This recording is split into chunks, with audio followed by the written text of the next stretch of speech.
പൈതൃക കൊച്ചിയുടെ ഹൃദയഭാഗത്ത് സ്ഥിതി ചെയ്യുന്ന ഉന്നത വിദ്യാഭ്യാസ രംഗത്ത് മികവ് തെളിയിച്ച MES കോളേജ് കൊച്ചി AICTE അംഗീകാരവും MG യൂണിവേഴ്സിറ്റി അഫിലിയേഷനും ഉള്ള ഓണേഴ്സ് പ്രോഗ്രാമുകളായ BCom finance and taxation, BCom logistics management, BCom marketing, BBA, BCA, BA English and literature with journalism തുടങ്ങി വിവിധ കോഴ്സുകളിലേക്ക് 2024-25 അധ്യയന വർഷത്തേക്കുള്ള പ്രവേശനം ഇപ്പോൾ ആരംഭിച്ചിരിക്കുന്നു. പ്രൊഫഷണൽ ടീച്ചേഴ്സ് ഒരുക്കുന്ന വിജ്ഞാനപ്രദമായ ക്ലാസുകൾ ഞങ്ങൾ ലഭ്യമാക്കുന്നു.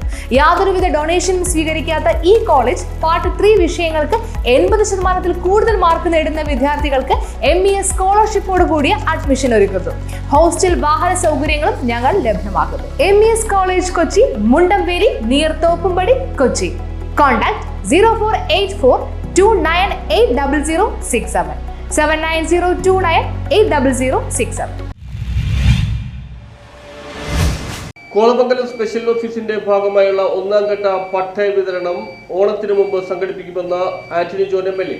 കോതമംഗലം സ്പെഷ്യൽ ഓഫീസിന്റെ ഭാഗമായുള്ള ഒന്നാം ഘട്ട പട്ടയ വിതരണം ഓണത്തിന് മുമ്പ് സംഘടിപ്പിക്കുമെന്ന് ആന്റണി ജോൺ MLA പറഞ്ഞു. ഇതിന്റെ ഭാഗമായി മണ്ഡലത്തിലെ പട്ടയ assembly Kothamangalam mini civil station conference ഹാളിൽ വെച്ച് ആന്റണി ജോൺ MLAയുടെ അധ്യക്ഷതയിൽ ചേർന്നു. ഒന്നാം ഘട്ടത്തിൽ 1000-ഓളം പട്ടയങ്ങൾ നൽകാൻ കഴിയുമെന്നാണ് പ്രതീക്ഷിക്കുന്നത്. കോതമംഗലം നിയോജക മണ്ഡലത്തിലെ വിവിധ പട്ടയ പ്രശ്നങ്ങളും കഴിഞ്ഞ പട്ടയ അസംബ്ലിയുടെ ഭാഗമായുള്ള പട്ടയ പ്രശ്നങ്ങളുടെ പുരോഗതിയും യോഗം ചർച്ച ചെയ്തു. യോഗത്തിൽ തഹസിൽദാർ ഗോപകുമാർ AN, നഗരസഭാ ചെയർമാൻ ടോമി എബ്രഹാം, നാരപ്പെട്ടി ഗ്രാമപഞ്ചായത്ത് പ്രസിഡന്റ് PK ചന്ദ്രശേഖരൻ നായർ, പിണ്ടിമന ഗ്രാമപഞ്ചായത്ത് പ്രസിഡന്റ് ജസ്റ്റി സാജു, കോട്ടപ്പടി ഗ്രാമപഞ്ചായത്ത് president Mini Gopi, Kavalangad panchayat president Siby Mathew, Keerampara panchayat president Mamachan Joseph, Kuttampuzha panchayat vice president Mary Kuriakose, വിവിധ ജനപ്രതിനിധികൾ, തദ്ദേശ സ്വയംഭരണ സ്ഥാപന സെക്രട്ടറിമാർ തുടങ്ങിയവർ സംബന്ധിച്ചു. കോതമംഗലം താലൂക്കിൽ 5000-ലധികം പട്ടയങ്ങൾ നൽകുന്നതിനുള്ള നടപടികളാണ് നടന്നുവരുന്നതെന്ന് MLA പറഞ്ഞു.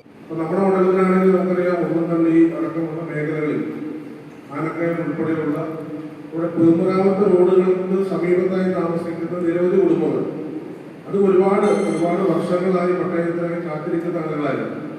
അപ്പോൾ ആ വിഷയമടക്കം നമ്മൾ ആ ഘട്ടത്തിൽ റോഡിന് ആവശ്യമായ വീതി നിശ്ചയിക്കുകയും അതിന്റെ തുടർച്ചയിൽ ബാക്കി ഭൂമിക്ക് പട്ടയം കൊടുക്കാൻ കഴിയുന്ന ഒരു ഇടപെടൽ നടത്തുകയുണ്ടായിരുന്നു. അതിന്റെ അടിസ്ഥാനത്തിൽ കുട്ടമ്പുഴയിലടക്കം വേറെ ആളുകൾക്ക് നമുക്ക് ആ ഘട്ടത്തിൽ പട്ടയം കൊടുക്കാൻ സാധിച്ചിരുന്നു.